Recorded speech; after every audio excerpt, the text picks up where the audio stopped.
मैं Anil Kumar advocate Bahujan Samaj party के सिपाही हूँ। मेरा नाम सत्येंद्र सिंह यादव है। मैं समाजवादी पार्टी बरेली का जिला महासचिव हूँ। मैं राज शर्मा हूँ, महानगर कांग्रेस कमेटी बरेली में इस बार निवर्तमान महामंत्री हूँ।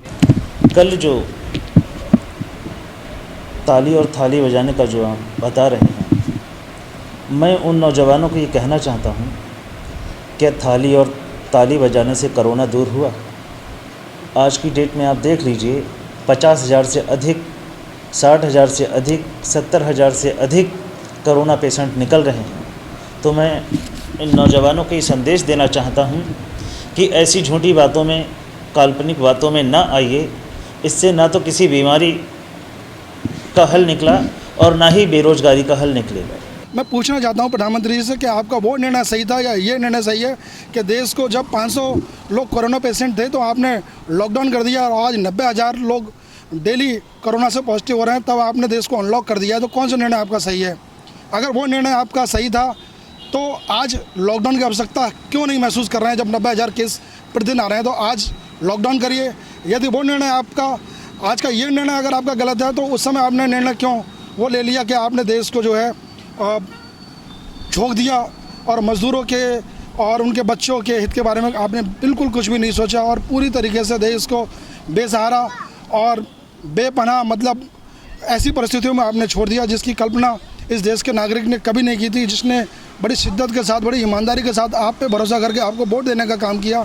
आज करोड़ों लोग बेरोज़गार हो रहे हैं, करोड़ों लोग परेशान घूम रहे हैं, लेकिन आप किसी को सुध नहीं रहे हैं। आप अपने प्रधानमंत्री आवास में दिन में 10 बार कपड़े बदलकर मोर को दाना चुगाने का काम कर रहे हैं। क्या आज मैं पूछना चाहता हूं कि देश की इकोनॉमी आज के समय में माइनस लगभग 24 के आसपास पहुंच गई है। तो ऐसी स्थिति में देश को आप कहां खड़ा करना चाहते हैं? देश का जो युवा जो बेरोज़गार घूम रहा है उसके लिए आपकी कौन सी योजनाएँ हैं? देखिए, ये सिर्फ बहानेबाजी है। 1.5 लाख नौकरी निकालते हैं, फिर अपने ही किसी व्यक्ति के द्वारा उन पर स्टे करा दिया जाता है। यानी कि आप एक तरफ जनता का पैसा लूटने का काम कर रहे हैं। आप उनसे फार्म भरवाते हैं, फार्म का खर्चा कराते हैं, ड्राफ्ट लगवाते हैं और उसके बाद जब नौकरी देने की बात आती है तो कोई ना कोई कानूनी पेच फंसाकर और जनता को गुमराह करने का काम करते हैं। और बेरोज़गारी हमेशा बढ़ रही है। आज की डेट में अगर आप देखें तो लगभग 2 करोड़ ऐसे लोग हैं जिन्होंने स्थायी नौकरी खो दी अपने, जो किसी न किसी कंपनी में PF उनका कटता था, उनको अच्छी सैलरी मिलती थी और वो परमानेंट जॉब पर थे। ऐसे 2 करोड़ लोग लगभग आज बेरोज़गार हो गए हैं। उसकी जिम्मेदारी कौन लेगा? और अपना अड्डा जमाए बैठा है। आप क्यों नहीं एक्शन ले रहे हैं? आप केवल चाइनीज़ ऐप को ब्लॉक करके क्या मैसेज देना चाहते हैं कि आप देश हित में काम कर रहे हैं? वो हमारी ज़मीन हड़पने का काम कर रहा है और आप उसके केवल ऐप ब्लॉक कर रहे हैं।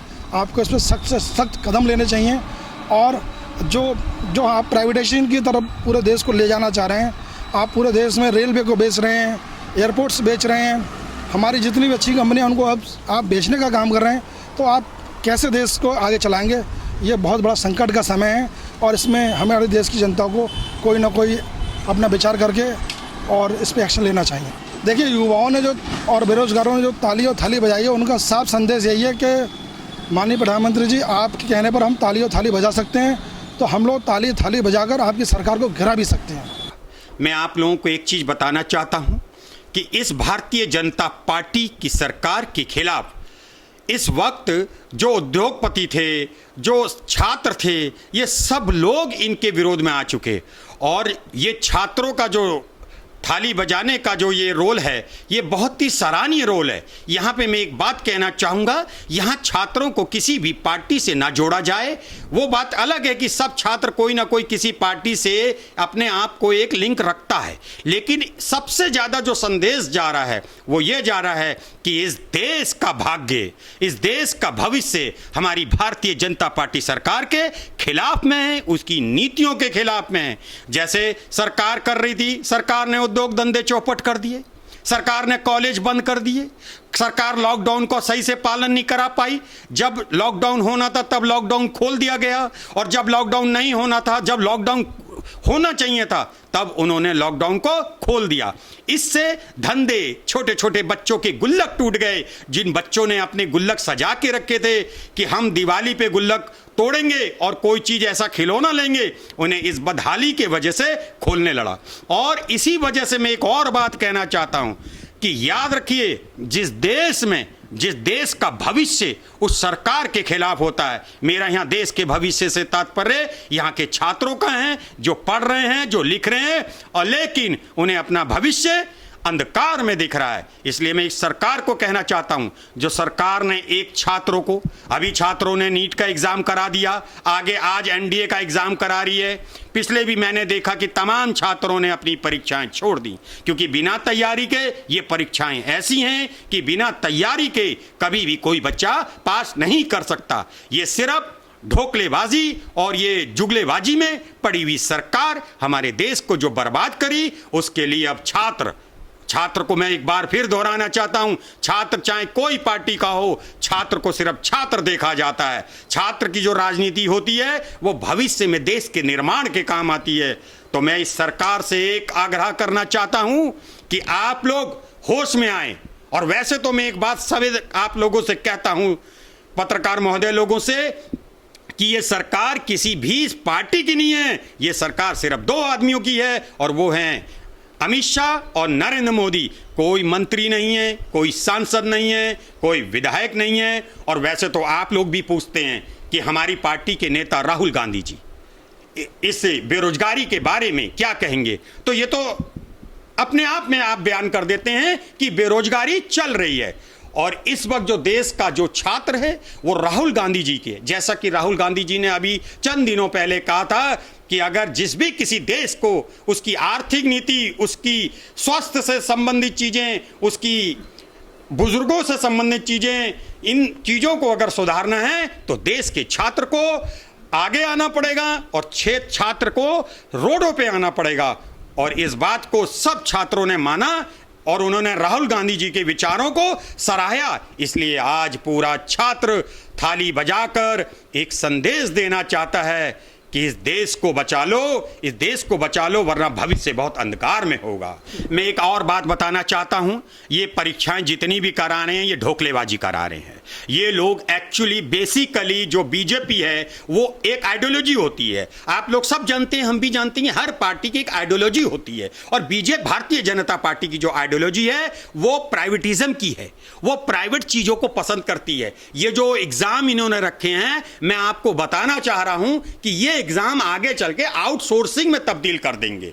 ये अब आज मैं बताना चाहता हूं कि आज जो सरकारी एम्प्लॉय, मैं रेलवे की बात नहीं करूंगा, सारे डिपार्टमेंट की बात करूंगा, बीएसएनएल हो या हमारी ऑयल कंपनियां हो या हमारे कॉलेजेस हो, केंद्रीय विद्यालय हो, वहां का अगर एक सरकारी एम्प्लॉय रिटायर होता है तो मैं आपको लिख के दे सकता हूं कि उसकी जगह एक प्राइवेट संविदा में कॉन्ट्रैक्चुअल व्यक्ति रखता है। और आपको एक चीज और जाननी चाहिए, जहां पे सरकारी एम्प्लॉय होता है उसकी एक अकाउंटेबिलिटी होती है, उसकी एक जवाबदेही होती है। और जो प्राइवेटिज्म होता है वो 11 महीने के लिए रखा जाएगा। ये जो आपने मुझसे क्वेश्चन पूछा है, सवाल किया है, ये 11 महीने के लिए रखा जाएगा। सॉरी, 11 महीने नहीं, 11 साल के लिए रखा जाएगा।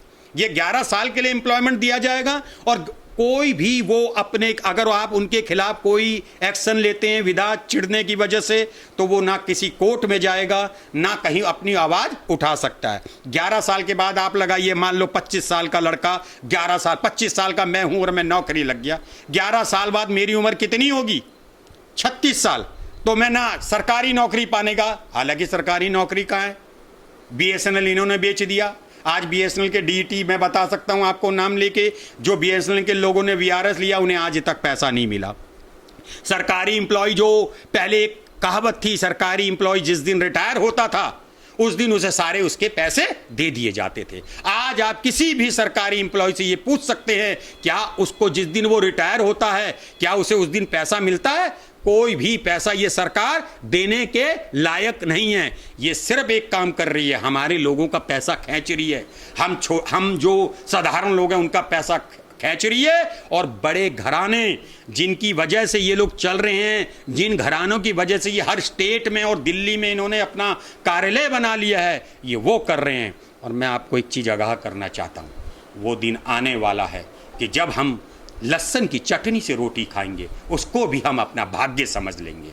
और इसके लिए हमें युवा जब थाली पीटने लगा तो वाकई ही हमें युवाओं से मेरा कहने का मतलब जो छात्र हैं, जो कॉलेज में पढ़ रहे हैं, उनको सराहना चाहिए और उनके संग खड़े रहना चाहिए। और मैं आज आपके माध्यम से एक बात कहना चाहता हूं कि ये कांग्रेस पार्टी के एक कार्यकर्ता होने के नाते मैं एक आह्वान करता हूं कि हम एक एक उस छात्र के संग है जो इस षड्यंत्र रूपी और निरंकुशकारी सरकार के खिलाफ बोलेगा, हम उसके संग कंधे से कंधा मिला के इस देश की रक्षा के लिए और देश के भविष्य को सुधारने के लिए खड़े होंगे।